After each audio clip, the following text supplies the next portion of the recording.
लोकसभा चुनाव की सरगर्मियां काफी तेज हैं। पहले चरण के मतदान ने सभी दलों को उनका रिपोर्ट कार्ड पेश कर दिया है, जिसके बाद से दूसरे चरण के लिए सभी राजनीतिक दलों ने काफी जोर शोरों से तैयारियां शुरू की हैं। और अब शुक्रवार को यानी कल दूसरे चरण के मतदान होने हैं और इस चरण में कई दिग्गज नेताओं की किस्मत पर जनता मोहर लगाएगी। तो क्या हो सकते हैं कल के मतदान के रुझान, किसकी किस्मत पर होगा फैसला, जानने के लिए देखिए ये रिपोर्ट। शुक्रवार को यानी महज कुछ ही घंटों में लोकसभा चुनाव के दूसरे चरण का मतदान होना है। पहले चरण के चुनाव के बाद सभी राजनीतिक दलों ने जमकर रैलियां की, अपनी उम्मीदवारी को और मजबूत बनाने की कोशिश की और अब मतदान की घड़ी आ गई है। इस चरण में 12 राज्यों और एक केंद्र शासित प्रदेश की 88 सीटों पर वोटिंग होनी है।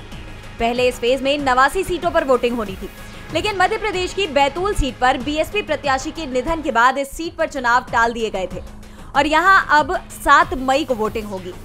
2019 में इन सीटों पर सबसे ज्यादा बीजेपी ने 50 और एनडीए के सहयोगी दलों ने 8 सीटें जीती थी। वहीं कांग्रेस के खाते में 21 सीटें गई थी, जबकि अन्य को 9 सीटें मिली थी।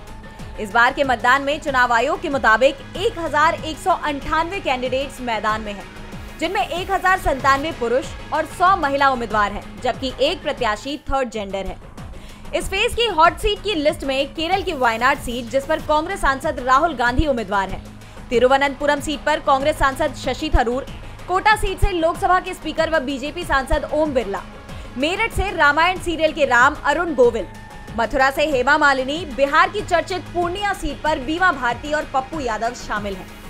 इन सभी उम्मीदवारों समेत और भी कई दिग्गजों की प्रतिष्ठा दांव पर लगी हुई है।